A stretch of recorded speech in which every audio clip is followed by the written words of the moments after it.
Tigilan mo ko. Naiinis na sambit ni Nadia nang muli siyang hilahin ng napakakulit na lalaki na nakilala niya sa tanang buhay niya. Chill! I already talked to your agency.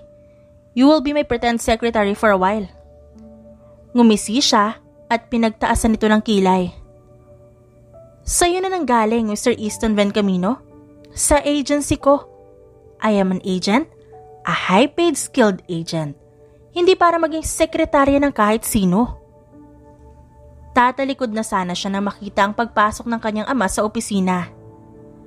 Ito si Easton Bencamino, ang anak ng tycoon na business partner ng kanyang ama sa isang negosyo sa ibang bansa. What's with the face, Nadia?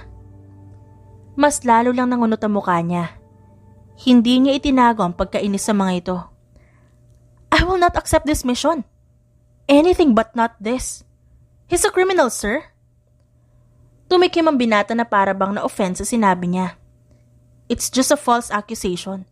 Dapat ay alam mo na yun dahil magaling ka. Umirap siya sa hangin at ikinuyom ang kamao. Ang pinakaayaw niya sa lahat ay pinaglalaroan ng kanyang mahal na trabaho para lang kung saan-saan siya ipasok na misyon. Ayoko, Dad. May pinalidad na sagot niya bago malakas na bumuelo at sinuntok sa mukha ang binata. Nadia! Malakas na bumagsak sa sahig ang binata, kaya mas lalo siyang ngumisi. Sakto naman ang pagpasok ng kapatid niya na agad natawa. Wow, what a nice scene! Komento pa nito bago mahinang pumalakpak. You're fired, young lady. Umirap lang si Nadia bago tumalikod sa mga ito. Natatawa pa ang kanyang kapatid sa ginawa niya. Nilampasan niya lang ito. Inis na inis siyang lumabas ng opisina. Pakiramdam niya sasabog siya sa sobrang pagkairita. Close naman sila ng parents niya, lalo na ng kanyang ama. Ngunit kagaya ng nakasanayan, hiwalay ang trabaho sa personal na buhay nila. Hindi niya matatanggap ang gustong ibigay ng ama. Kahit ano, wag lang siyang idikit sa mga spoiled na lalaki. Humahampas ang malakas na hangin sa buhok ni Nadia. Nakatanaw siya sa malayo habang pinupunasan ng paborito niyang dagger. Watch out! Mabilis siyang umilag at sinipas sa ere ang maliit na batong patungos sa sumigaw. Nice! Akala ko nangangalawang ka na dito. Natawa siya nang habang nagsasalita ang kapatid ay binato niya pa rin ito ng maliit na bato na tumama sa dibdib nito. Baka ikaw ang nangangalawang. Asar niya dito ng tuluyan na itong makalapit sa kanya. Tinapik nito ang braso niya bago umupo sa kanyang tabi. What are you doing here? Ipinagpatuloy niya ang paglilinis ng dagger. Tahimik namang napabuntong hininga ang kapatid bago natawa. Mom missed you, and I'm going to say goodbye for meantime. Aalis ako. I'll go to New York. Nagtaas siya ng kilay sa sinabi nito. Ano naman ang gagawin ng kapatid doon? Because Maria needs a hand there. She runs nonetheless. Natawa siya bago tumangutango. Gets na niya agad ang kapatid. Ilang buwan na rin sa Palawan si Nadia. Maganda ang naging lagay niya dito at pakiramdam niya ay mas nahahasa ang kakayahan niya. Bukod sa payapa at tahimik siya dito, wala ring nang bubwisit sa kanya. Okay, edi sana tumawag ka na lang. Nag-aksaya ka pa ng pera papunta dito. Pag-irap niya sa kapatid bago paglaruan ng dagger at itinutok dito. So you'll miss me more kapag sa personal ako nagpaalam. Natawa siya at inilayo ang dagger dito.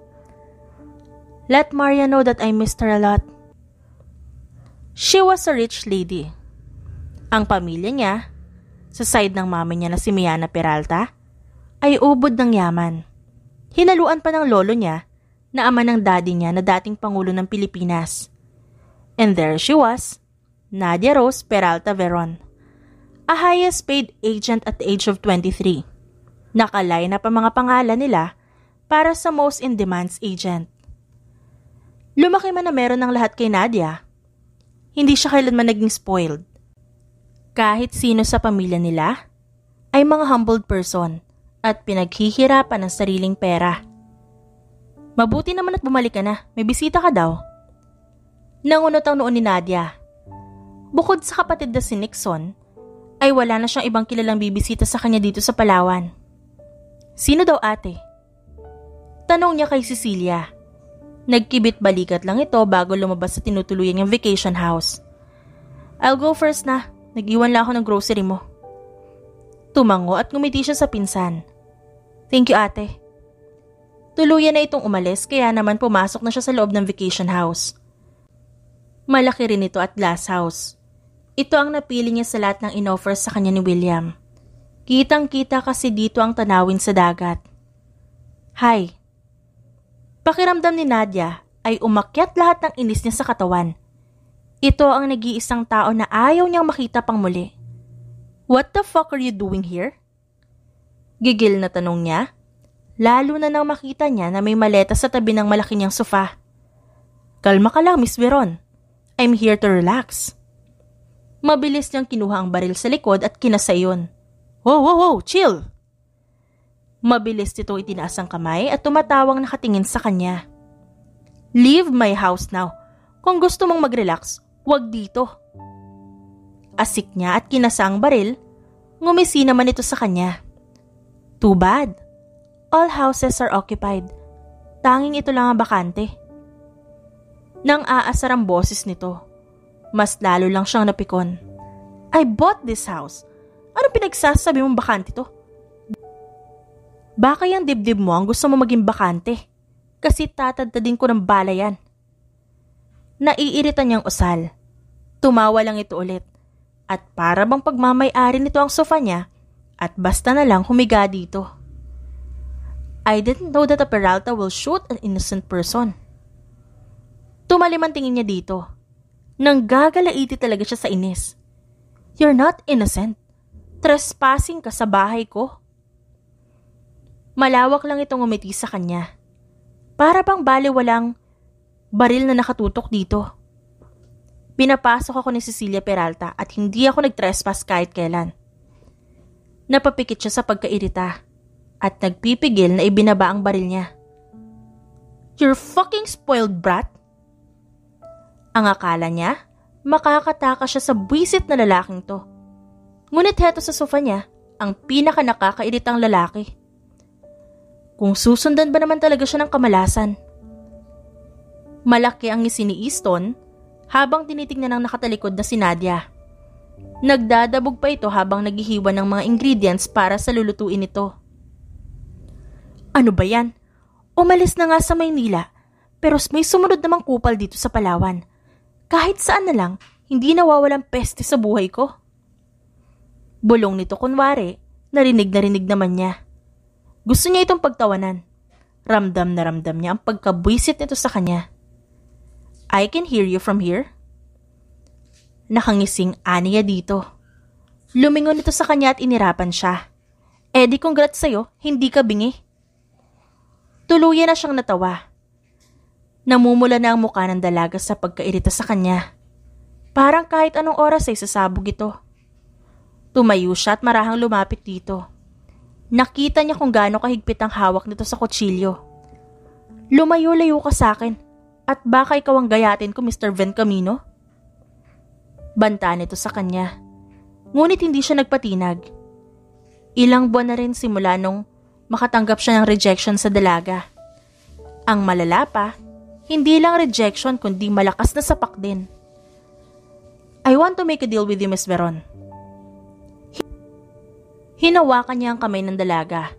Ngunit hindi pa man lang siya nakakakurap na mabilis na nitong nabago ang posisyon nilang dalawa. Mas malaki man siya sa dalaga, ay hindi niya may pagkakailan na magaling nga ito. Naiikot agad nito ang kamay niya, kaya naman napadaing siya ng wala sa oras. Aray, bitaw na, hindi na. Bahagyapang siyang natawa nang mas higpitan ni Nadia ang pagkakapilipit sa kamay niya. Tigilan mo ako, Mr. Ven Camino. Tatamaan ka talaga sa akin. Inis na sabi nito. Ang magaganda nitong mga mata ay nanlilisik na nakatingin sa kanya. Mukhang tinamaan na nga ako eh. Inikot ito ang kutsilyo at itinutok sa kanya. Napaatras naman siya at natawa. Huwag ako. Sinasabi ko sa'yo. Nagpatuloy ang maghapon nilang dalawa sa pang-iinis niya sa dalaga. Noong bumagsak ata siya sa sahig dahil sa lakas ng suntok ng dalaga, ay parang may nagising na kung ano sa kanya. At isa lang ang gusto niya ngayon. Ang mapaibig ang masungit na dalagang ito. Mukha mang imposible hindi siya susuko. At hindi siya babalik ng Maynila hanggat hindi niya man lang ito napapaibig. You cook well. What else can you do? Masama siyang tiningnan ni Nadia habang umunguya ito. Sa tingin pa lang nito ay para siyang sinusumpa. Everything. Hindi kasi ako spoiled brat na kagaya mo. Seryosong sagot ito bago muling kumain. Ngumisi lang siya at tumangutangu pa habang umunguya ng pagkain na niluto nito. Yeah, it's obvious. Umira pa ito sa kanya dahil sa sagot niya. Hindi niya alam kung bakit galit na galit ito sa kanya. Oo nga't napagkamalan siyang hold-upper dahil nang snatch na lang siya basta ng wallet na may cash. Yun ay dahil naiwan niya ang black card niya sa kanyang condominium. Hindi naman niya alam na magandang babae pala ang makakaharap niya dahil sa kanyang hindi sinasadyang kaso. Kumain ka na lang dyan. Huwag mo akong titigan at baka dukutin ko yung mga mata mo at ipakain ko sa mga pating. Hindi na alis ang isi sa labi niya. Ngayon niya napagtanto na gustong gusto niyang makita ang inis na itsura ng dalaga. Namumula kasi ang pisngi nito at nanlilisik ang bilugan at magagandang mga mata nito. I'm eating while staring at my view. Umirap ito muli sa kanya at yumuko na. Tuluyan na siyang hindi pinansin. Natawa naman siya dito at nagpatuloy sa pagkain. Nakita niya ang malakas na pagsipa ni Nadia sa punching bag. May pawis ito sa noo habang ang mahaba nitong buhok ay naka-ponytail. Naka-sports bra lang ito at naka-shorts. Kanina niya pa pinapanood ang dalaga. Hindi nga lang siya nito pinapansin. Water break ka muna. Tinapunan siya nito ng tingin. Natigilan naman siya. Napalunok siya nang marahan ng tumigil nga ito at naglakad papalapit sa kanya. May pawis sa leeg nito na tumutulo na dahil siguro sa kanina pa ito nag-iensayo. Ang ilang hibla ng buhok nito ay nasa harap ng mukha ng dalaga. She was freaking hot. Naisigaw niya sa kanyang kaloob-looban. Tuluyan na itong nakalapit sa kanya. Tiningnan pa siya nito bago lumihis ang tingin sa tumbler nito at towel. Ang ganda naman ng tingin mo sa akin. Para tuloy ako matutunaw. Habang umiinom ay pinagtaasan lang siya ng kilay. Makurba ang katawan ng dalaga. Halatang mahilig itong mag-ensayo o kaya palagi itong laman ng gym. Kitang-kita ang kagandahan ng katawan nito. Can you stop talking? Kung ayaw mo ikaw ang gawin kong punching bag. Malamig na usal nito bago punasan ng mga pawis. If you will hug me like what you did to your punching bag, why not? Ngumisi ang dalaga sa kanya at walang sabing hinila siya nito. Sa gulat niya, hindi niya napigilan ang pagtumba. Nang iikot siya ng dalaga at marahang itulak. Hindi ka pwedeng maging punching bag ko dahil kawawa ka. Kahit pa nakatumba siya ay hindi nagpaawat si Nadia. Hinila siya nito patayo at muling ibinalibag sa foam na sahig. Aray! Reklamo na lang niya dahil hindi pa rin siya binibitiwan ni Nadia. Parang enjoy na enjoy ito habang binabalibag siya ng paulit-ulit. Aray-aray ka dyan. Kanina ay hinahamon mo ako na gawin kang punching bag. Ngayon ay hindi ka nga makatayo. Napaupo siya at pinagmasdan ng dalaga. Tawang-tawa ito sa ginagawa nito sa kanya. Kahit medyo nananakit na agad ang katawan niya ay napangisi siya. Mabilis siyang tumayo at lumapit dito. Hinawakan niya ang balikat nito at ipinwesto ang paa niya sa pagitan ng hita nito. Tiningnan lang siya ng dalaga. Ngumisi siya at mabilis niyang tinulak ito. Ang paa niya na nasa pagitan ng hita nito ay naging pambalanse niya para hindi tuluyang matumba ang dalaga. Got you now, Miss Veron? Ang kamay niya ay ginawa niyang pangsuporta sa batok nito habang ang isa niyang kamay nasa balakang nito. Nakatsamba ka lang, Mr. Easton. Ngumisi pa ito at mabilis pa ang patak ng ulan na binago nito ang posisyon niya. Natumba siya sa sahig at umibabaw ang dalaga. Ang siko nito ay nakalagay sa leeg niya habang ang isa ay nakatuon sa sahig. Wala pang nakakalamang sa akin, Easton Bencamino. Hindi mo ko mauungusan. Ngumisi siya ng nakakaloko at ginamit pa ang kamay niya para gawing unan. Mukhang naisahan nga kita eh. Tinitigan niya ang dalaga habang nakangiti. Napakurap-kurap ito at tiningnan ang posisyon nila. Nasa ilalim siya nito habang nakaibabaw sa kanya ang dalaga. Fuck? Ang bastos mo! You fucking pervert! Mabilis itong umalis sa ibabaw niya at parang nasusuka-suka pa. Natawa naman siya ng tuluyan at gumilid. Who? I'm the one who's pervert? Ikaw ang nasa ibabaw ko. You're accusing me. Tawang-tawa niyang sabi dito. Kadiri ka? Mas natawa siya dito at tumayo na. Mukhang may ipon na naman ang ideya niya para asarin ng dalaga. Ayaw man ni Nadia ay wala na siyang nagawa nang magpumilit si Easton na sumama sa kanya sa palengke. Pakiramdam niya tuloy ay may bitbit siyang bata. Umayos ka, Easton. Kukutusan talaga kita kapag di ka umayos. Bili niya pa dito habang inaayos ang kanyang basket. Magdadalawang linggo na rin silang magkasama at walang araw na hindi siya nito binibwisit. Pakiramdam niya tuloy ito ang pumalit sa kapatid niyang si Nixon at sa pinsan niyang si Cody. For fucking sake, I am a goddamn agent and Ate Cecilia's right hand in the agency. Tapos ngayon ay para akong babysitter sa spoiled na shoota na to? Bulong niya sa sarili habang kinakabitan ng magazine ang kanyang baril at itinago yun sa basket. Let's go? Nakangising tanong nito sa kanya. Simula talaga na mapili nito na busitin siya sa pagtira nito sa bahay niya, ay hindi na kailanman nawala ang ngisi nito sa muka. Huwag ka na lang kaya sumama. Nairita ako bigla sa pagmumukha mo eh. Umiling lang ito at nauna pang lumabas sa kanya. Napabuntong hininga na lang siya at lumabas na rin sa bahay. Inilock niya ang gate para siguradong walang makakapasok. Mabuti na lang at palaging safe. Ate, magkano dito? Tanong ni Nadia na makita ang mga fresh na alimango. Nakikitingin naman ang binata. Kanina niya pa rin napapansin na nakatingin halos lahat sa kasama niya. Hindi niya rin naman talaga maitatanggi. Gwapo nga ang binata. At mukha pa itong afam. What the hell? Mahinang aniya na mapansin ng isang lalaki sa dulo. Nakaitim, na leather jacket at matalim ang tingin sa kasama niya. Are you running from something in Manila, Easton? Nagtatakang tumingin sa kanya ang binata at kunot noon na umiling. Mabilis niya hinawakan ang kamay ng binata at hinila ito palayo. Why? What's happening? Tanong pa nito dahil mas binilisan niya ang paglalakad. Sinulya pa niya ang hawak niyang basket na may 5 baril. Hindi niya pwedeng gamitin ito dahil may mga sibilyan. Don't talk, Easton. Just follow me. Mas naging mabilis ang paglalakad nila nang makita ni Nadia sa peripheral vision niya ang pagdami ng mga itim na lalaki. The fuck? Sa wakas, ay napansin ni Easton ang mga ito. Mas nauna pa nga itong tumakbo sa kanya habang hawak ang kamay niya. Go get him! Yun ang naging senyales kay Nadia para mas bilisan ang takbo. Nakita niya isang lalaki na pababa pa lang sa motor. Hinila niya palapit doon ang binata. Kuya, I'll buy this motor. Mabilis niyang nilabas ang wallet niya at kumuha doon ng ilang libo. Pero hindi na niya ito pinatapos.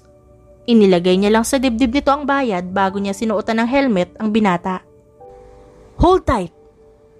Mabilis niyang pinaharurot palayo sa may mga tao ang motor. Doon niya napansin ang 3 itim na kotse ang nakaparada sa labas. What do they want from you? Malakas na sigaw niya para marinig siya ng binata. I don't know. Pero na-encounter ko na sila sa Europe.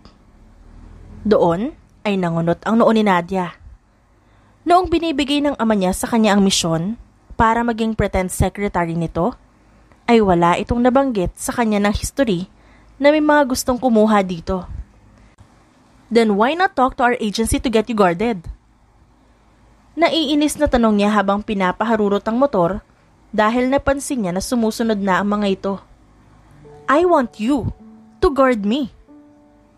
Napairap si Nadia. Ayaw niya nga. Bakit ba siya dinadawit dito? Kinuha niya ang baril sa basket at tiningnan kung may nailagay ba siyang extra na magazine. Drive this. I'll handle them. Dahil nasa likod ng binata, ay kailangan pa nitong mas dumikit sa kanya para maabot nito ang manibela. Nang makapwesto siya ng maayos, ay ikinasa niya ang baril at pinaputokan ng mga ito. Umikot siya. Napabilib tuloy siya sa galing ng balanse ng binata dahil kahit mabilis ang paggalaw niya ay hindi sila natumba. Wow, I like this position. Nakita niya ang multong ngiti ng binata habang nakatingin sa kanya. Umirap siya dito at nagpaputok sa isang itim na kotse na papalapit sa kanila. Tinutok niya yun sa gulong ng mga ito. Eyes on the road. Kung ayaw mo maaksidente tayo at hindi mamatay sa mga pesting to. Natawa lang ang binata dahil sa sinabi niya. Napahanga siya ng bilisan nito ang pagmamaneho. Alam na alam nito kung anong diskarte para makatakas sila agad. We either need to kill them o iligaw sila. They should not know your place. Our place. Pagtatama niya dahil yun naman talagang tama. Nakikituloy ang binata sa lugar niya. Kinuha niya pa ang isang magazine at ikinabit yun sa baril niya. They are not shooting much. They want you alive. Aniya dito nang mapansin na halos iilan lang ang nagpapaputok at pawang habol lang ang ginagawa ng mga ito. We need to lead them somewhere para makatakas tayo. Napansin niya agad ang ngiti sa labi ng binata. Nanguno tuloy ang noo niya. Kanina pa siya nagsasalita tas ito parang baliw na nakangiti lang. I'm loving this position so much. Napailing na lang siya at inasinta ang mga gulong ng dalawa pang kotse. I love your scent. Naramdaman niya ang ilong nito sa liig niya. Kaya naman hindi niya natamaan ng gulong. What the hell are you doing, Easton? For fuck's sake, focus on the road. Naiinis na Aniya dito dahil pinipilit niya ang sarili na kumalma at ituon ang atensyon sa mga humahabol sa kanila. I can focus. You are so near. I can smell your perfume. And your boobs is touching my chest. Nanlaki ang mga mata niya. Sakto rin na sumapol ang bala niya sa isang kotse kaya humampas ito sa isang puno. You're pervert? Mamaya ka sa akin kapag natakasan natin ang mga to. He chuckled. Punong-puno ng pang-aasar ang tawa nito. Okay, I'll wait for that. Ipinikit niya ang isang mata at buong atensyon niyang kinalabit ang gatilyo para maging asentado sa gulong na isa pang kotse. We'll get you, Easton Van Camino. We're not done yet. Sigaw ng isang lalaki na lumabas ng kotse at tumakbo pa para lang maisigaw yun. Padabog na pumasok si Nadia sa loob ng kwarto niya. Mabilis niyang hinagilap ang cellphone at kinontak ang kanyang ama. Oh, you called. Dad, you didn't tell me. Narinig niya ang halakak ng ama sa kabilang linya. Napasapo naman siya sa kanyang noo. I don't know what you're talking about, anak. Oh, sure you did. Your partner's son is here in Palawan. Did you not know that? I told you, Dad. I don't want to do anything with him. It sucks, you know? You know how much I hated spoiled people. Tapos ngayon, ay may mga asungot pang nakasunod sa kanya. Narinig niya ang boses ng ina sa kabilang linya. Ilang buwan na siya sa Palawan, ngunit ngayon lang siya tumawag sa mga ito. I swear, honey, I don't know that he's there. And I know you don't want to accept the mission. Hindi na namin pinilit pa yun ng mami mo. Easton is there because of his own will, anak. Wala kaming kinalaman dyan. Napahiga siya sa kama. Kahit papaano kasi, ay tahimik ang buhay niya dito sa Palawan. Madalas lang siyang pumunta sa headquarters nila ng ate Cecilia niya dahil tinutulungan niya ito na itrain ng mga tauhan nito. Ang huling seryosong laban na na-encounter niya noon ay nung pumunta ang pinsan niyang si Cody kasama ang humahabol sa mga ito. Can you send me his background or anything? May mga humabol sa amin kanina sa wet market. They want him alive, I guess. Pasukong aniya, kung nagsasabi ng totoo ang ama, na hindi nito binigay ang address niya sa Palawan ay naniniwala na siya. Of course. I'll send it to you later, anak. You can always have a backup there, right? If you want, we can send some of our men. Napailing na lang siya kahit hindi naman nakikita ng mga ito. No, Dad. I'll be okay here. Also, Ate Cecilia will get married in a month. So ako nang bahala sa mga tao niya. Marami kaming tao dito. Ibinaba niya ang tawag at pumikit. Sa totoo lang ay mahal naman niya ang pagiging agent niya. Ngunit nang maranasan niya ang kapayapaan dito sa Palawan, ay ayaw niya munang masangkot sa anumang gulo. Ngunit paano niya makakamit yun? Kung may malalinta siyang kasama dito sa sarili niyang bahay na may balat pa ata sa puwet. Sorry about that. Ito ang bungad ni Easton sa kanya habang bumababa siya sa hagdan. Being the only son of a tycoon in Europe is kinda exhausting at times. Nakita niya ang pagbuntong hininga nito. Dad wants me to get some bodyguard for my own safety. I disagree. I told him that I can handle myself. Pero yung dad ko, kinontak yung dad mo. I told him that I didn't want anything like that. But he pursued to what he wants. Pinag-cross niya ang mga braso at nakinig sa paliwanag ng binata. Sumandal pa siya sa dingding. When he told me that he hired someone to be my pretend secretary, but truly a bodyguard, of course I disagreed. Lalo na nang malaman ko na babae. But when I saw you, pwede na rin pala. Pinagtaasan niya ito ng kilay. Humalakhak pa ito bago lumapit sa kanya. But, you're too pretty to be my bodyguard. Umirap siya dito at hinampas ang braso nito. Yeah, right. At ngayon, ay nalaman nila na nandito ka sa Palawan. And guess what? Because you're here, I am responsible for your safety. Ewan ko sa'yo. Naglakad siya patungo sa glass wall at doon niya tinanaw ang papalubog na araw. What do they want from you? Tanong niya habang nakatanaw sa malayo. Naramdaman naman niya ang paglapit nito. Money, of course. Lots and lots of money. Ito na naman siya at napairap. Malamang nga sa malamang ay marami silang makukuhang pera sa spoiled na to. Yeah, of course your dad won't let them hurt you. Kaya naghahanda na ang tatay mo ng ransom na pwedeng ipambayad sa kanila. Narinig niya ang sarkastikong tawa ng binata. Kunot-toon naman niyang tiningnan nito. Yeah, right. That's because my dad loves me. Oo naman, kaya nga spoiled ka. Narinig na naman niya ang sarkastikong tawa ng binata. Hindi niya tuloy alam kung ma-offend ba siya dahil doon. Maybe, partially. Dahil sa papalubog na araw, ay napagmasdan niyang mabuti ang binata. Matangkad dito sa kanya. Pakiramdam niya, nasa 6'2" ang height nito, o higit pa. Siya ay tama lang ang height. Nagmana siya marahil sa ama. Dahil nga, may ibang lahi ang binata, ay matapang ang feature nito. Lalaking lalaki. Kung kalmado naman ang binata, napaka-soft nitong tingnan. Mapupula ang labi nito at matangos ang ilong. Hindi ito ganun kaputi, pero namumula-mula ang balat nito kapag natatamaan ng araw. Maganda ang katawan ng binata. Hindi niya alam dahil kung nag-gym ito o ano. Done eye raping me? Mabilis siyang napakurap-kurap at umiwas ng tingin dito. Hoy, lalaki. Grabe ka. Umalis-alis ka nga sa harapan ko. Tumawa ito bago pasokong itinaas sa mga kamay. Okay, sige. Ikaw na nga itong nananamantala ng katawan ko. Ako pa itong paalisin mo. Tumawa pa ito bago tumalikod. Napapikit na lang siya sa pagkainis at ikinayom ang kamao. Kalma, Nadia. Kumalma ka. Biling niya sa sarili bago nang gagalaitin na tiningnan ng binata habang umaakyat sa hagdan.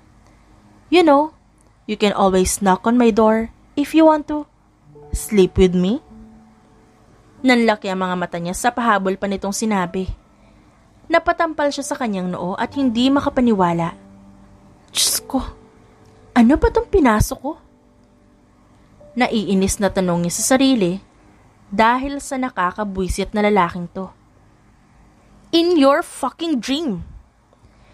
Sigaw niya dito bago mag-walk out at pumunta sa kanyang veranda. Parang kailangan niya munang magpahangin para mawalang pagkairita sa binata. Kung di lang ako kutsanidad, talaga namang ako na magpapakain sa mga pating dito sa lalaking to. Naiinis na aniya sa kawalan. Nang makita ang payapang karagatan, ay napakalma siya. Ito na naman siya at nabibighani sa kagandahan ng Palawan. Easton Van Camino is richer than his father? Gulat na basa ni Nadia sa article na sinend sa kanya ng ama. He owns a lot of luxury hotel in Hong Kong and Taiwan. A well-known youngest businessman in North and West Asia? Nanlalaki ang mga mata niya. Kaya naman pala napaka-sarkastiko ng tawa nito sa kanya. Tuwing aasarin niya ito, na spoiled. What the fuck? Ngayon ay tinatanong ko ang sarili ko kung nasa ng agent skill ko. Naiinis na sambit niya sa sarili. Dapat ay siya ang una nakaalam tungkol sa pagkatao nito dahil agent siya. Masyado na ba niyang napanindigan ng pagiging minding your own business attitude niya? Nanlulumo niya isinara ang laptop. Parang di niya pa kayang basahin ang buong achievements ng binata. Kaya naman pala gano'n na lang kagusto ang mga kalaban na makuha ito. What a filthy rich. Pinanood lang ni Nadia si Easton habang naglalangoy ito sa kulay asul na tubig dagat. Nasa likod lang sila ng vacation house niya. Ngunit talaga namang maganda ang spot na yun para mag-swimming. Wanna come and join me? Umiling siya. Wala siya sa mood para lumangoy at magtampisaw ngayon. Come on! Sinenyasan pa siya nito ngunit umiling naman siya. Lumangoy-langoy nito, palapit sa inuupuan niyang bato. Kahit malalim, ay kitang-kita niya ang ilalim nito. Napakalinaw kasi ng tubig at malinis. Ayoko. Huwag kang makulit, Easton. Humawak ito sa malaking bato na inuupuan niya, kaya naman nalagyan ng bahagyang basayon. I like it. There's an improvement. Hindi na apelyido ko ang tinatawag mo sa akin. Gusto niyang matawa sa biglaang paglabas ng accent ito sa boses. Pinigilan niya ang sarili sa paraan ng pag-irap. Dami mong arte. Kahit ano namang itawag ko sa'yo, wala lang yun. Sagot niya pa dito.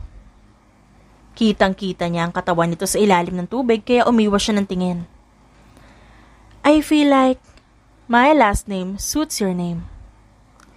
Hindi niya maintindihan ngunit bigla na lang tumibok ng mabilis ang puso niya.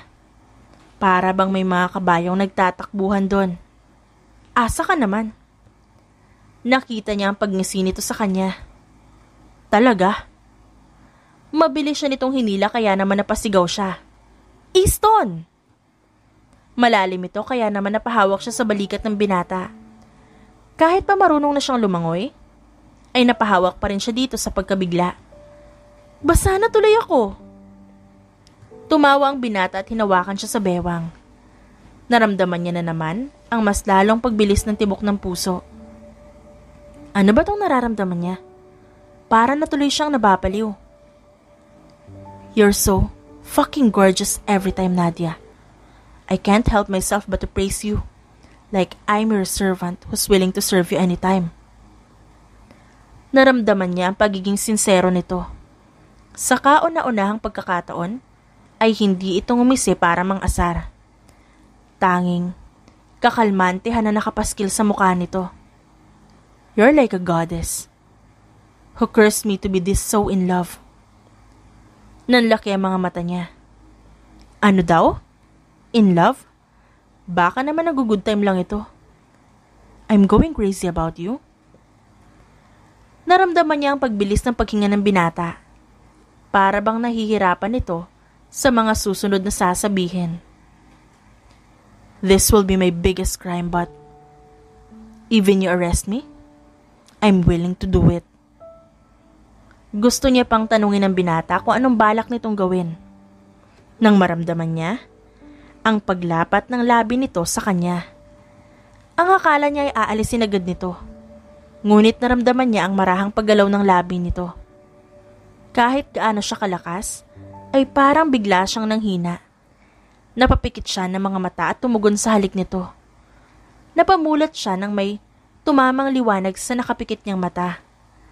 Otomatikong napatingin ng mata niya sa taas ng bahay. Shit!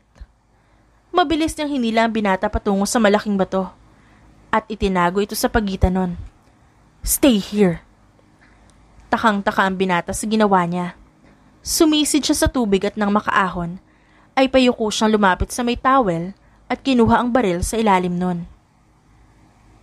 Itinago niya ang towel sa likod ng halaman para hindi mapansin ng iba. Dahan-dahang pumasok siya sa likod ng bahay niya. Sinilip niya ang gilid at nakita ang 3 lalaki. How the fuck did they find us here? Tanong niya sa sarili. Dahan-dahan siyang pumasok at tiningnan ng ibang parte. Sa tingin niya ay ang 10 ang lalaking nandun. Dahil nakikita niya na 2 kotse lang ang nasa labas. Nang makita niya ang nag-iisang lalaki na tumitingin sa paligid, ay mabilis siyang tumakbo palapit dito at kinuha ang kutsilyo na saktong nasa lamesa. Mabilis siyang tumalon papunta dito at inalayan ito ng isang saksak. Agad niyang tinakpan ang bibig nito para hindi marinig ng ibang daing nito. Nang dahan-dahan itong pumikit, ay hinila niya ito papunta sa isang sulok para hindi makita. Sweet dreams. Nakangising usal niya pa bago ito iwan doon at nagtungo sa 2nd floor. Doon ay nakita niya ang 4 na lalaking tinitingnan ng bawat kwarto. Hey boys, what you looking? Mabilis na lumingon ang mga ito at nagkasa ng baril. Ngunit mas mabilis siya. Nakangisi siyang sumayaw sa pagitan ng mga ito habang tigi-isa na pinuputokan ng mga ito. Sabay-sabay na bumagsak ang 4 na naging dahilan ng pagpasok ng 5 pa. Nagpaputok ang mga ito kaya naman humawak siya sa riles na hagdan at tumalon. Medyo nadulas pa siya sa sahig dahil basa ito. Napaslide siya at malawak na ngumiti. Now this is exciting. Mabilis siyang tumakbo palapit sa mga ito at tumalon sa ere. Malakas niyang sinipa ang isa sa muka. Wow, ouch! Tigas ng muka mo. Natatawang usal niya bago paputokan ang hita nito. Umikot siya sa ere at sumakay sa balikat ng isa sa mga lalaki. Mabilis niyang pinukpok ang ulo nito gamit ang baril kahit na pinipilit siya nitong alisin. Try even harder. Ginamit niya ang buong pwersa para matumba silang pareho. Inihagis niya sa mukha ng isang lalaki ang baril niya na walang bala. Nang matapos niya isa pa, umikot siya at sinipa ang baril ng isang lalaki. Mabilis naman itong nahila ang paa niya at ibinalibag siya. Sakit nun ah. Malakas siya nitong sinuntok sa tiyan, kaya naman napaubo siya. Ngumisilang siya at malakas na dinakma ang birdie nito. Nadia, tabi! Nilingon niya wala pang itaas na si Easton habang hawak ang isang baril. Mabilis niyang inihagis ang sarili sa kabilang side at hinayaan ito na barilin ng 2 pang nakatayo. Nang matumba ang mga ito, ay mabilis siyang nilapitan ng binata. Are you okay? May dugo ka sa labi. Ngumisgi lang siya at tumango. Maliit na bagay. Dahil sa nangyari, ay pinili ni Nadia na magtungo sila sa headquarters. Hindi niya alam kung paano natunto ng mga ito ang tinutuluyan nila. Stay here for a while. I'm sorry. Only 1 room is available. Nagkataon naman kasi na ayaw umalis ng mga trainee natin. Ngumiti lang siya sa kanyang pinsan. It's okay ate, we're fine here. Dahil na rin sa pagmamadali niya kanina na makaalis sila doon, hindi na siya nakakuha pa ng damit. Kaya naman binigyan na lang muna siya ng pinsan niya ng mga damit dito. You didn't call us. Alam mo naman mababackupan ka namin kung sakali. Umiling lang siya sa pinsan at tiningnan ng binata na inaayos ang hihigaan. Okay lang ate, konti lang naman sila. Saka nandito na kami kaya safe na. Natawa na lang silang dalawa. Tuluyan na ito nagpaalam sa kanila dahil kailangan pa nila ng pahinga. I'll change for a bit. Try to rest now. Bili niya sa binata. Tumango naman ito, kaya nagtungo na siya sa CR. Dahil wala namang babae sa mga trainee, ay malaking white shirt ang suot ni Nadia. Ang mga damit naman kasi ng pinsan niya ay puro ganito lang din kaya wala rin siyang choice. Mamimili na lang siya bukas kung sakali. Hindi pa rin siya pwedeng bumalik sa bahay niya dahil paniguradong nandun pa rin ang mga ito. Nadia about the kiss. Umiwas siya ng tingin sa binata habang pinupunasan niya ang buhok. Nahihiya siya sa sarili niya. Pakiramdam niya, naging unprofessional siya dahil hindi siya tumanggi sa halik nito. It's okay, it's nothing. Tumayo ito sa kama at lumapit sa kanya. 2 kama ang nandito at kahit papaano ay may aircon. Naalala niya kasi na mas pinaganda ito ng pinsan niya noong nakaraang taon. Can I be arrested?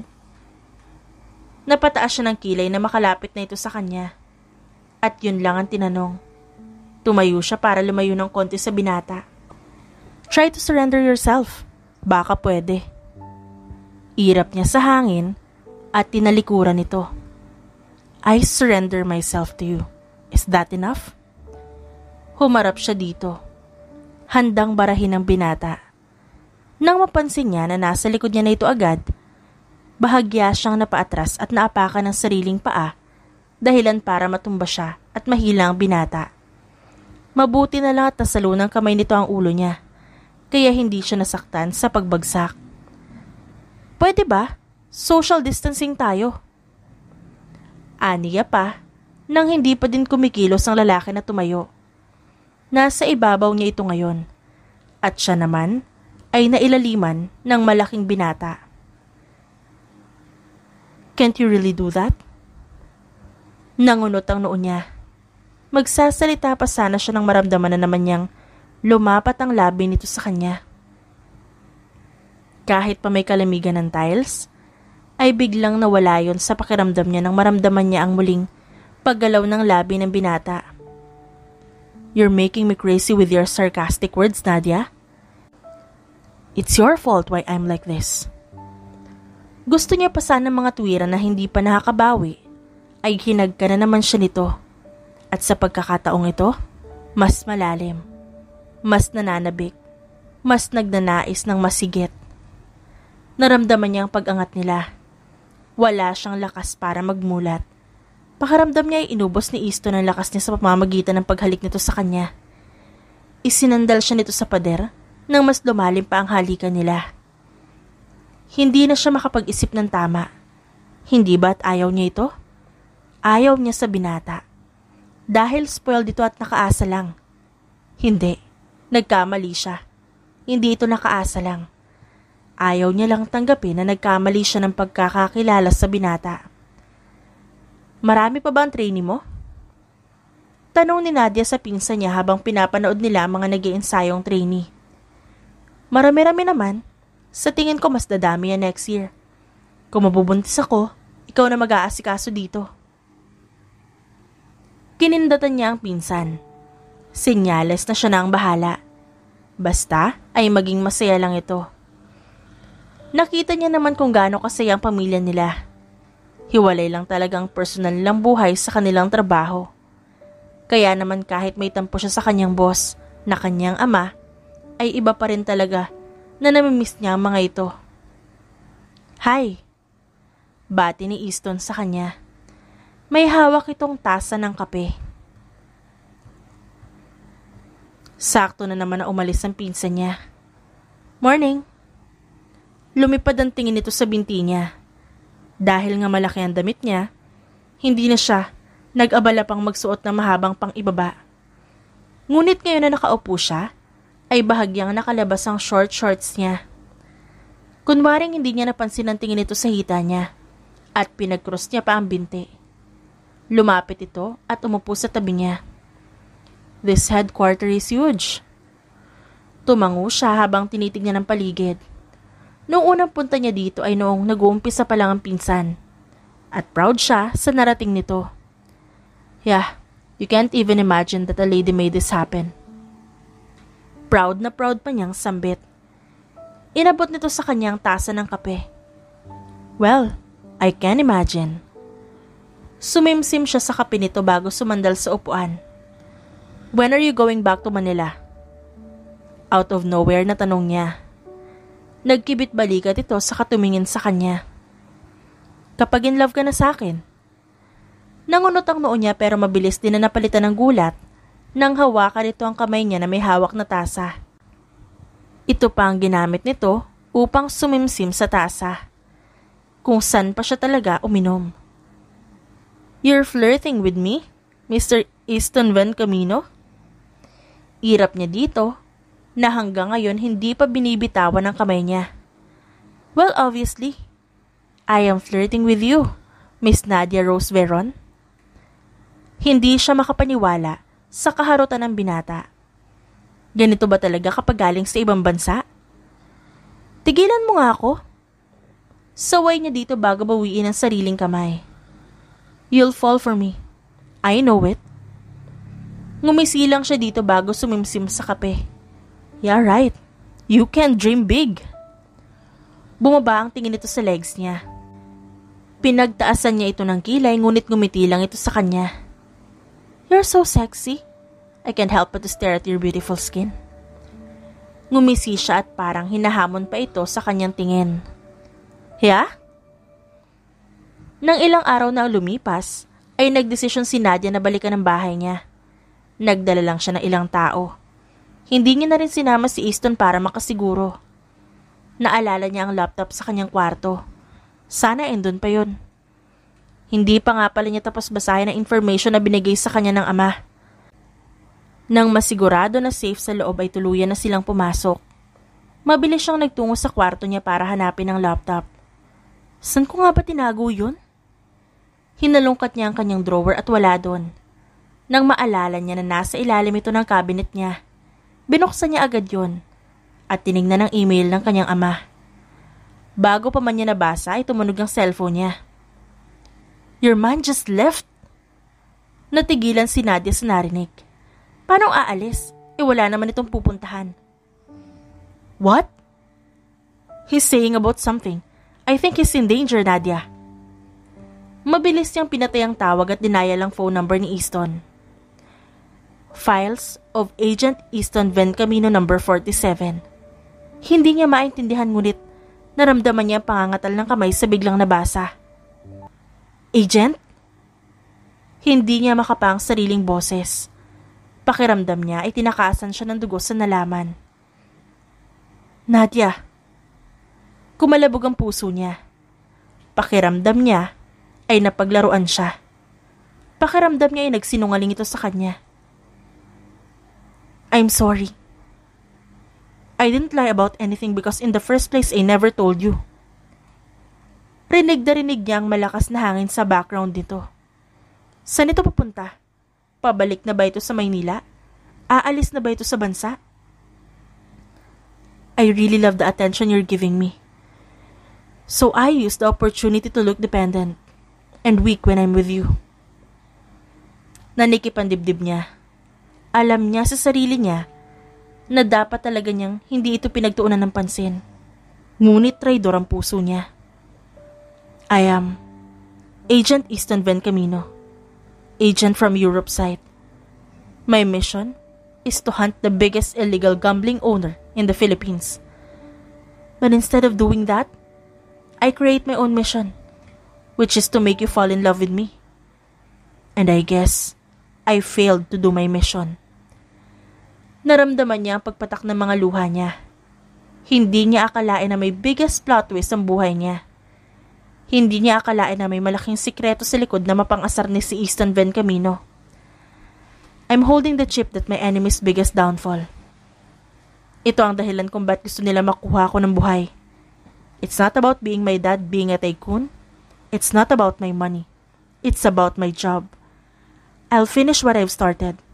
I don't want to put you in danger, Nadia. I love you. I love you, my sexy agent.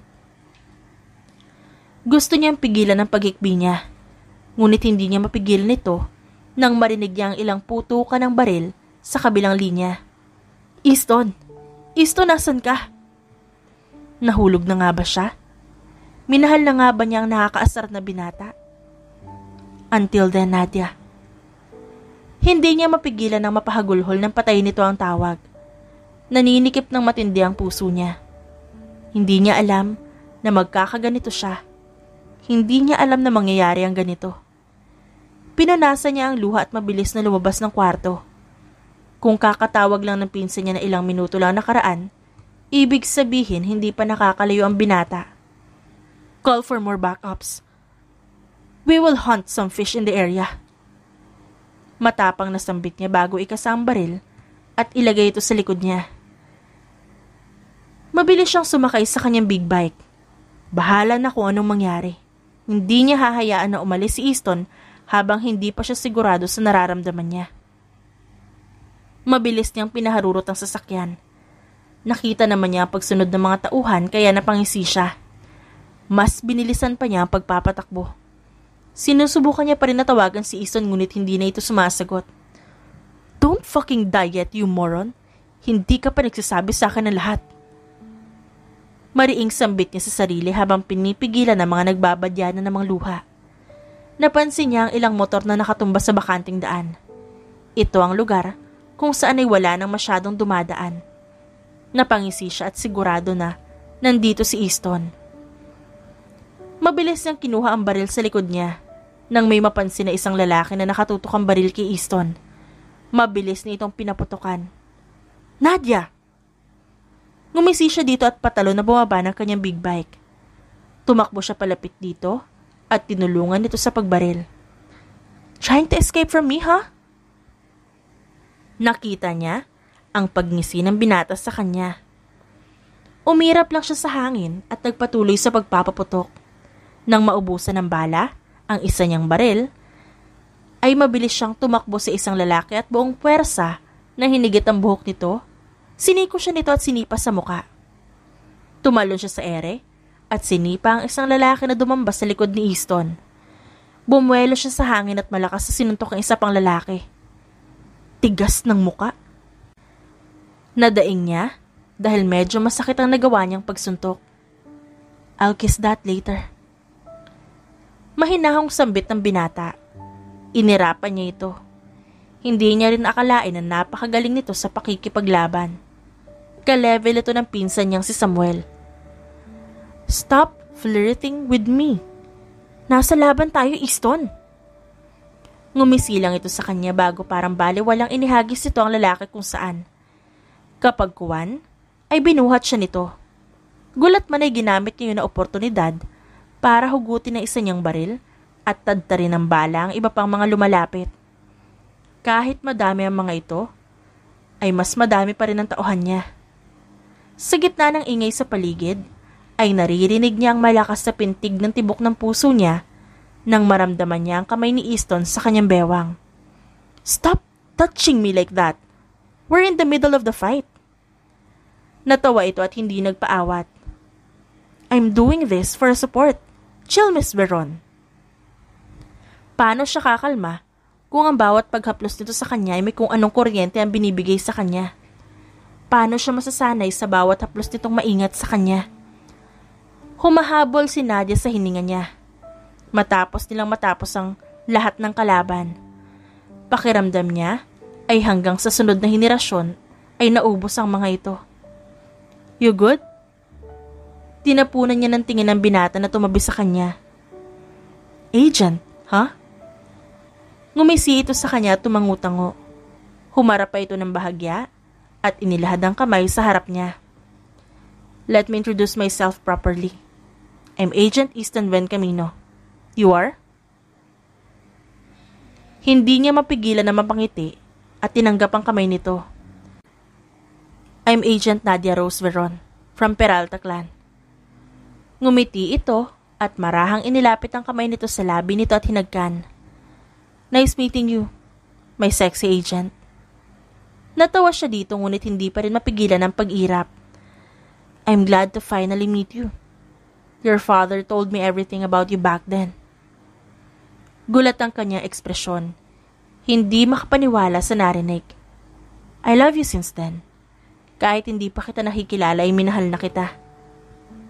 Inayos ni Easton ang kanyang suit.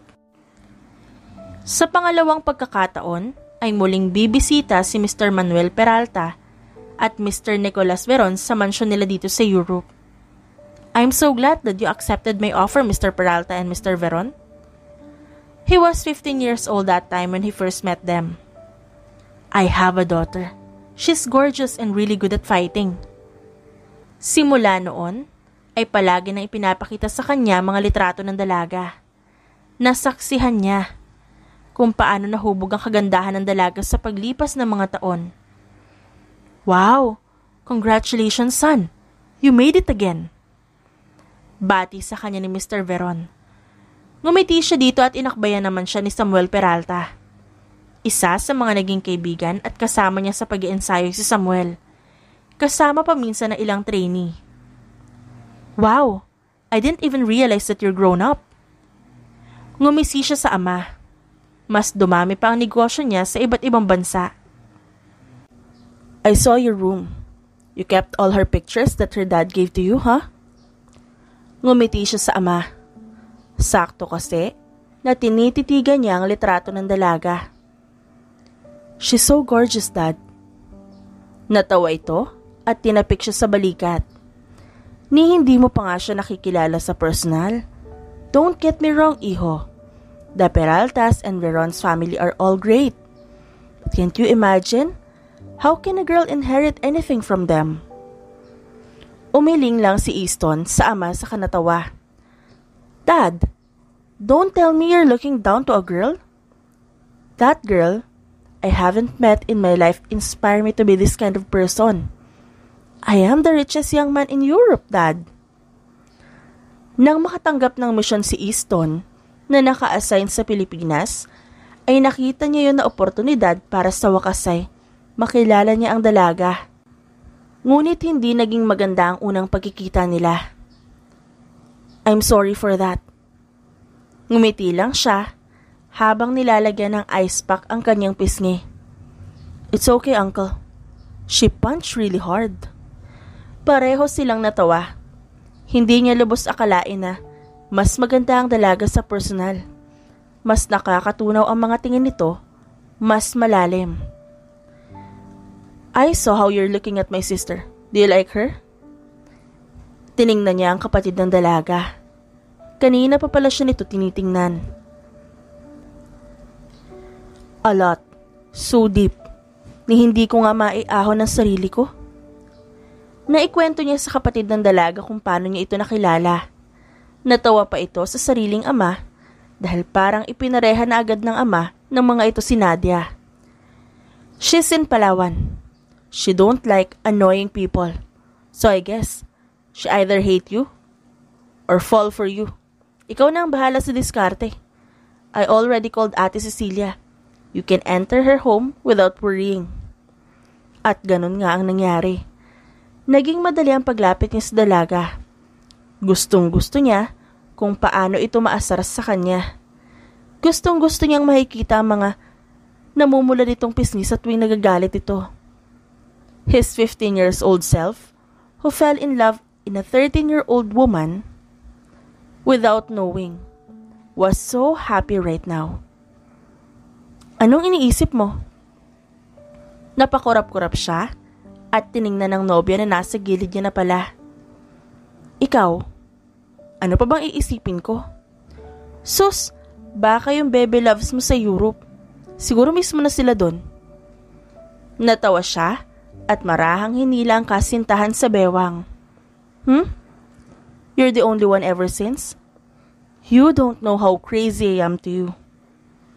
Natawa ito sa sinabi niya. Ikinawit nito ang mga braso sa leeg niya at pinagdampi ang kanilang mga noo. I guess it's true.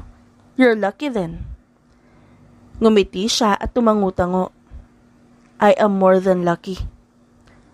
Maingat niyang hinaplos ang pisngi ng dalaga. I love you. From the very start. From beyond this world to another universe. Marahan niyang inilapat ang kanilang mga labi. Maingat namang tumugon ang halik niya ang babae. Thank you for loving me kahit na ang sungit ko. Ngumiti siya at mas nilaliman pa ang halik. Punong-puno ng pagmamahal ang bawat halik na inaalay niya sa kasintahan. Gustong-gusto niyang malaman nito na mahal niya talaga ang dalaga. Kahit saang sulok tingnan at kahit anong anggulo ang ipakita nito ay mamahalin niya. I really did notice your fighting style, kagaya ng kay Kuya Samuel. Nakapangalumbaba siya habang pinagmamasdan ng kasintahan. Ito pala ang iniisip nito dahil kanina pa ito nakatulala at malalim ang iniisip. Marahil ay iniisip nito kung saan nga ba nito nakita ang fighting style na yun. Well, that's because we train at the same time, at the same place, at the same moment. Nanlalaki ang mga mata ni Nadia na parang hindi makapaniwala. You already met him? Tumawa siya at tumangutango. He trained with me. Sabay kami. Mas advanced nga lang yung kanya. Dahil nga noon, ay basic techniques lang ang tinuturo sa akin. Paliwanag niya dito. Malawak naman itong ngumiti sa kanya. He trained me too. But mostly, Ate Cecilia trained me. Ngumiti siya at hinawakan ang kamay ng kasintahan. You're amazing. Your unique moves are all amazing. Hinagka niya ang kamay nito bago ngumiti. Mahal na mahal kita, Nadia. Halatang halata naman, Mr. Ven Camino. Nahuhulog siyang mas lalo sa napakagandang mga mata ng dalaga. Kahit palagi na niyang nakikita yon, ay parang hindi siya nasasanay at mas nahuhulog pa. Nadia? Will you marry me? Natigilan pa ito. Ang kala siguro ay nagbibiro siya. Kinuha niya ang singsing sa bulsa. Mahigit kalahating taon niya ring itinago ang singsing dito. Gusto mo na akong pakasalan? Nakita niya kung paano namuo ang luha sa mga mata nito. Mabilis naman niyang pinawi ang luha nito. Yes, I want to spend my life with you and with our future family. Kagaya ng nais ni Nadia, ay beach wedding ang kanilang naging kasal. Katulad ng palaging naging tradisyon ng pamilya, ay muli silang kumpleto. Malalawak ang ngiti ng miyembro ng pamilya. Parang hindi pa sanay ang mga ito sa mga kinakasal sa pamilya dahil umiiyak pa rin ang mga ito hanggang ngayon. Do you, Nadia Rose Veron, take Easton Ven Camino to be your wedded husband? Ang akala no ni Nadia ay pangarap na lang na makakahanap siya ng lalaking kagaya ng sa pamilya nila. Kagaya ng kanyang ama sa kanyang ina, na kahit may hindi pagkakaintindihan ng mga magulang niya ay parang bagong magkasintahan pa rin na aayusin ng lahat. Ang akala niya noon, wala nang kagaya ang Lolo Leonardo niya. Nakasama mo sa pagtanda. Na wala nang katulad ng Tito Manuel niya, na kahit mukhang matapang sa iba, ay malambot sa kanyang pamilya. Na wala nang kagaya ng Kuya Samuel at Kuya Cody niya, na tinatrato ng tama ang mga kapareho nila sa buhay. Ngunit nakahanap siya ng para sa kanya. Ang nakakatuwa pa ay hindi niya naman ito hinanap. Ito ang kusang lumapit sa kanya. I promise to love you, care for you, and protect you. Luhaan ang kanyang mga mata. Hindi niya akalain na may titingin sa kanya sa kung paanong tumingin ang pamilya niya sa kani-kanila mga kapareha. You may kiss the bride. At this moment, ang puso lang ni Nadia ang naririnig niya. Ang kanilang puso na ngayon ay parehong tumitibok ng kanyang asawa. Maingat na naglapat ang kanilang mga labi. Mas punong-puno ng pagmamahal, mas lalong tumamis, mas lalo lang naging masaya ang puso niya. Sino ba naman kasi ang hindi? Sa palagay niya, ay may mabuting sumpa ang kanilang pamilya. Magmula sa lola nilang si Mika Peralta hanggang sa kanya at sa mga susunod pa. Hindi rin siguro nila inaasahan na matatrato ng tama, na parang reyna sa sarili nilang kaharian. Ang akala kasi niya na kapag malakas ka na, hindi mo na kailangan ng poprotekta sa inyo.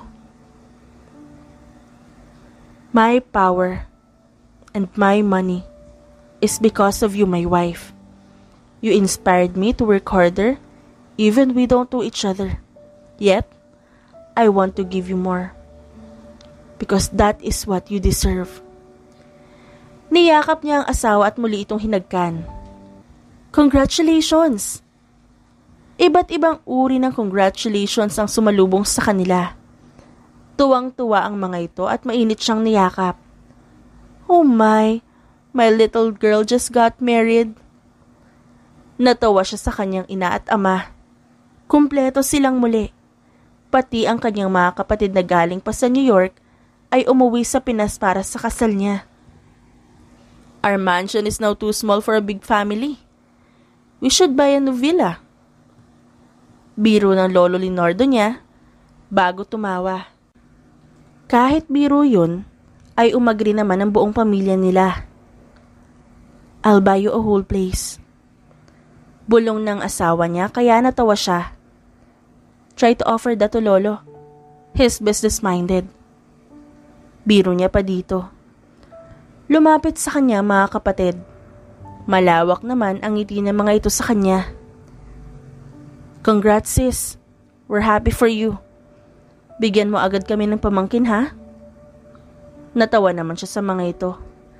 Kapapanganak lang ng asawa ng pinsan niyang si Sage last year. Triplets sa mga yon kaya naman talagang napakalaki na ng kanilang pamilya. Kayo talaga. Babalitaan ko kayo kung meron na. Sabay-sabay pa silang natawa. Lumapit sa kanila ang mga magulang at nakisali sa kwentuhan. I'm so happy for you, anak. I remember how I hated your father back then. Nakakaasar kasi talaga siya. Naikwento niya kasi sa kanyang ina kung paanong asar na asar siya noon sa asawa. Pareho pala sila halos ng kanyang ina. Nagmana nga siya dito. Pinili ni Nadia na manirahan sa Palawan. Nagustuhan niya kasi talaga ang buhay doon at tahimik. Naintindihan naman ito ng kanilang pamilya. At kahit papaano, ay sa tuwing may event, kumpleto sila. Nanginginig ang kamay ni Nadia habang nakatingin sa pregnancy test na hawak niya. 3 beses na siyang sumubok at pare-pareho ang resulta. Han! Mabilis siyang pumunta sa kanyang asawa. Sakto rin kasi na napaakyat ito. I'm pregnant. Gulat ang asawa, ngunit mabilis na pumaskil sa mukha nito ang saya. God, thank you. Yes, I'm going to be a dad. Maingat siyang hinagkan ng asawa. Natawa pa ito dahil lumuhod dito sa harap niya at maingat na inilapat ang tenga sa tiyan niya. Hi baby, it's me. I'm your father. I'm your daddy. Masayang-masaya ang puso niya at dahil yun sa dating kinaiinisan niyang lalaki na ito.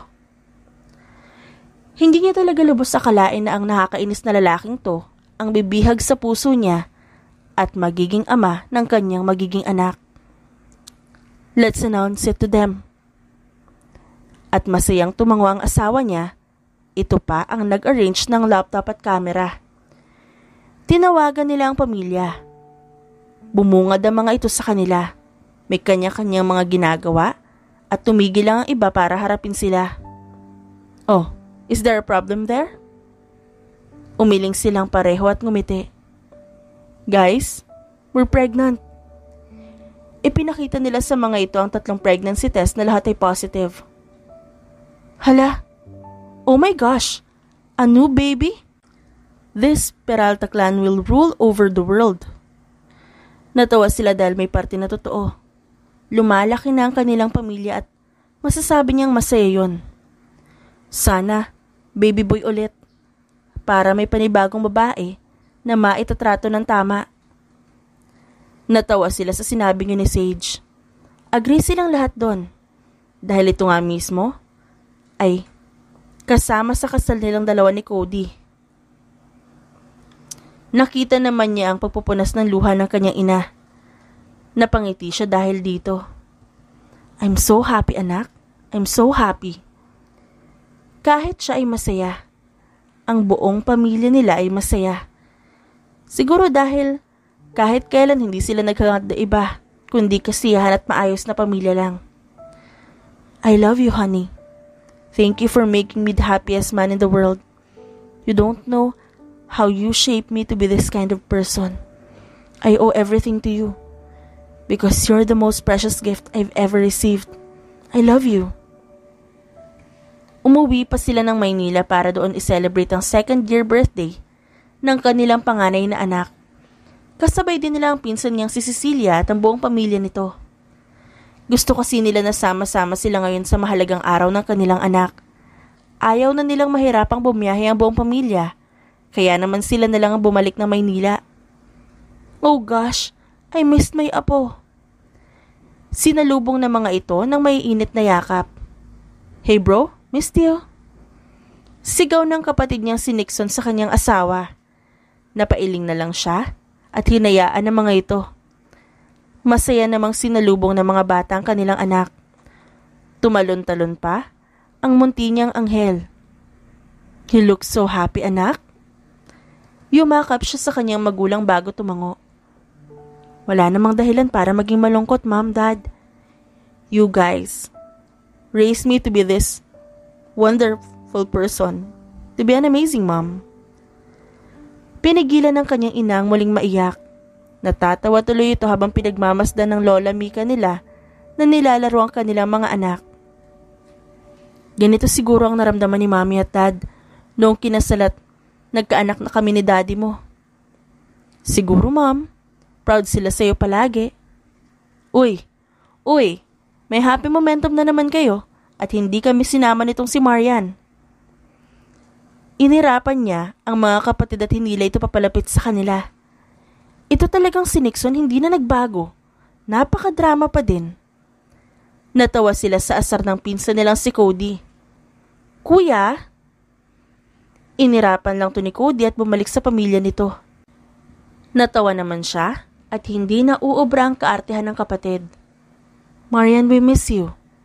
You should stay here in the Philippines. Actually, ate, that's the plan. Since tapos na ako sa pag-aaral. Malawak siyang umiti at niyakap ang kanilang miracle sister na talaga namang inihabol pa ng kanyang mga magulang. Let's blow the candle. Masayang sigaw ng asawa bago kargahin ang kanilang anak. Marahan naman siyang napatakbo palapit sa mga ito habang tumatawa. Happy birthday, Evans! Kasabay ng pagbati nila sa panganay na anak, ay sunod-sunod ang pagputok ng fireworks. Tuwang-tuwa sila habang ang kanilang anak ay tinuturo ang maliwanag na kalangitan. I love you, hon. Mapagmahal silang hinagka ng kanyang asawa bago siya yakapin at sabay-sabay na pinanood ang fireworks display. Let's make this family more strong and be our kids' inspiration. Malawak silang umiti sa isa't isa at itinaas sa mga basong may laman na juice. For our family, a happy one, not just a family. Natawa pa sila sa pahabol na naman ng kapatid niya. Ngunit may punto ito. Marahil ay pare-pareho silang nagpapasalamat na hindi sila napunta sa basta pamilya lang at napunta sila sa masayang pamilya na kung ano ang kasiyahan ng isa, ay kasiyahan ng lahat. I love you, my sexy agent. From beyond and above, thank you for a wonderful family. I love you forever. Ngumiti siya at hinagka ng kanyang asawa at anak. Siya, si Nadia Rose Vencamino, galing sa pamilya ng mga Peralta at hindi siya mapapagod na magmahal at protektahan ang kanilang pamilya dahil alam niya na hindi na siya mag-isa. The end. At dyan nagtatapos ang ating kwentong pinamagatang My Sexy Agent. Written by Miss Angel. Dearest friends and avid listeners, don't forget to like our videos and subscribe to our channel for more wonderful stories. Mula sa aming main channel, Randall Tagalog Love Stories, and for our second channel, Miss R Stories, lubos po naming pinasasalamatan ang inyong suporta at pagtangkilik sa aming mga likang istorya. Ingat po kayong lahat and have a good day everyone. Paalam!